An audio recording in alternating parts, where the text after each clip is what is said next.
Hi hello नमस्कार मंडळी। मागच्या व्हिडिओमध्ये गोलू आणि स्वप्नीलचा पहिला विमान प्रवास मी शेअर केला होता। तर आम्ही आलो आहोत फिरायला माझ्या दिरांकडे आणि जावेकडे दिल्लीमध्ये। तर मुलांना सुट्ट्या असल्यामुळे दिल्लीमधून आम्ही फिरण्याचा प्लॅन केलेला आहे आणि आज आम्ही निघालो आहोत जिम कॉर्बेटमध्ये। जिम कॉर्बेटला जाण्यासाठी दिल्लीवरून रामनगरची ट्रेन आम्हाला पकडायची आहे। तर आम्ही न्यू दिल्लीमध्ये आहे सध्या आणि तिथून बाय कॅब आम्ही ओल्ड दिल्लीला निघालो आहोत। जिम कॉर्बेटला जाण्यासाठी सुरुवातीला आपल्याला दिल्लीपासून रामनगर हे रेल्वे प्रवास करावा लागणार आहे। या संपूर्ण प्रवासाचे डिटेल्स मी व्हिडिओमध्ये शेअर करणार आहे। त्याचबरोबर आम्ही कुठे सुरुवातीला स्टे केलेला आहे हे सुद्धा तुमच्याशी शेअर करणार आहे।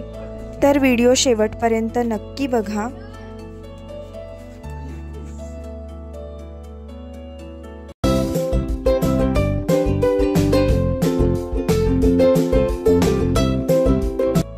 तर ओल्ड दिल्ली रेल्वे स्टेशनला आम्ही इकडे पोहोचलो आहोत आणि आता आमची ट्रेन आहे साधारण 4 वाजताची। दिल्लीपासून रामनगरला पोहोचायला साधारण 6 तास लागतात। दिल्लीपासून रामनगरला जाण्यासाठी जे तिकीट आहे ते साधारण तुम्ही जर एसीचं काढलं तर 350 ते 400 पर्यंत तुम्हाला बसतं आणि नॉर्मल विदाऊट एसी तिकीट अजून कमीमध्ये तुम्हाला बसू शकतं।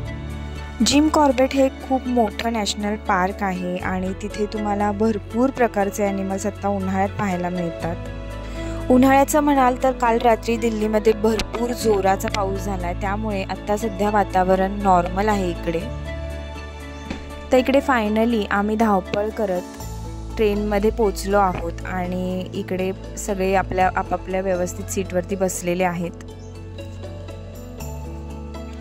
कारचा प्रवास करण्यापेक्षा बाय ट्रेन हा प्रवास कधीही कम्फर्टेबल होतो आणि त्याचबरोबर सगळ्यांनाच मुलांना देखील इकडे छान वावरता येतं। त्यामुळे शक्यतो दिल्ली ते रामनगर जर बाय ट्रेन तुम्ही गेलात तर तुमचा प्रवास अगदी रिलॅक्समध्ये होऊन जाईल, त्याचबरोबर खर्च देखील कमी येईल। सुरुवातीचे 2 दिवस जे आहेत ते आम्ही जिम कॉर्बेटपासून थोडंसं बाहेर राहणार आहोत आणि नंतरचे जे 2 दिवस आहेत ते आम्ही जिम कॉर्बेटमध्ये आतमध्ये जंगलामध्ये राहणार आहोत।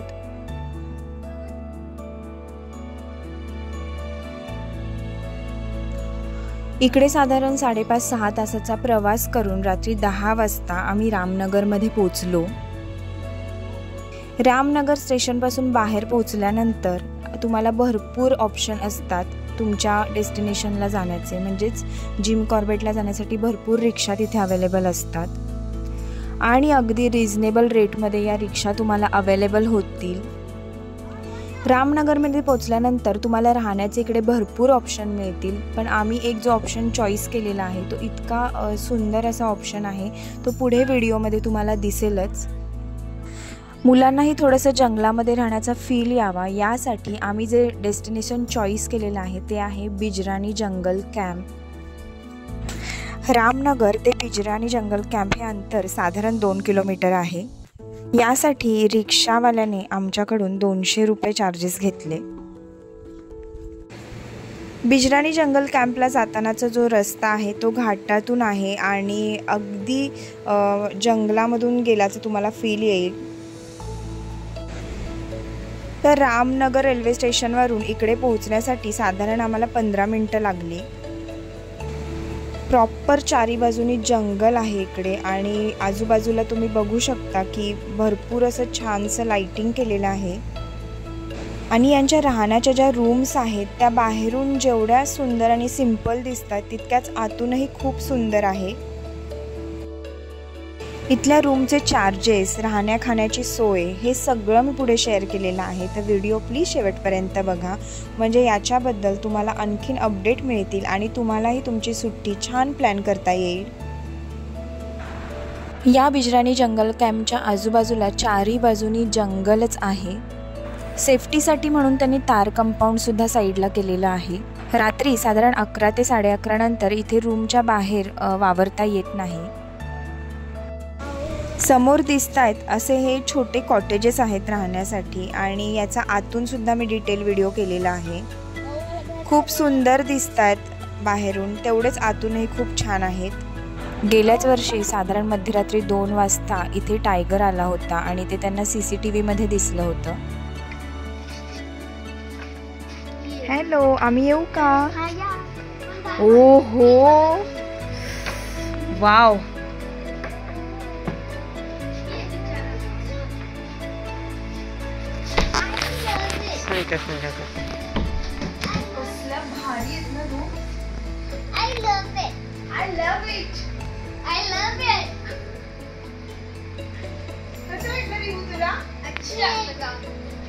आजूबाजूला वस्ती नसल्यामुळे रात्रीच्या वेळेस इथे बाहेर फिरायला मनाई आहे. त्यामुळेच रात्री 11-11:30 नंतर ते कोणालाही बाहेर येऊन देत नाहीत. अशा प्रकारच्या जंगलात राहणं हे सुद्धा एक प्रकारचं ॲडव्हेंचरच आहे. तर ह्या 2 रूम आमच्या आहेत. इकडच्या 2 रूम आम्ही बुक केलेल्या आहेत आणि मुलं छान मस्त, मुलांना खूप आवडला इकडचा एरिया, ॲम्बियन्स.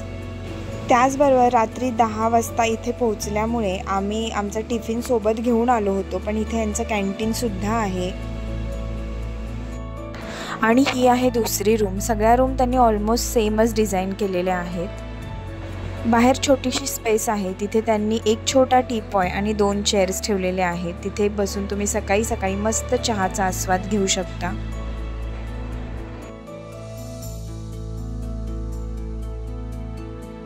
इथे मोठाच्या मोठा ट्रान्सपरंट ग्लास आहे, जेणेकरून तुम्हाला आतून बाहेरचं सगळं काही व्यवस्थित दिसतं.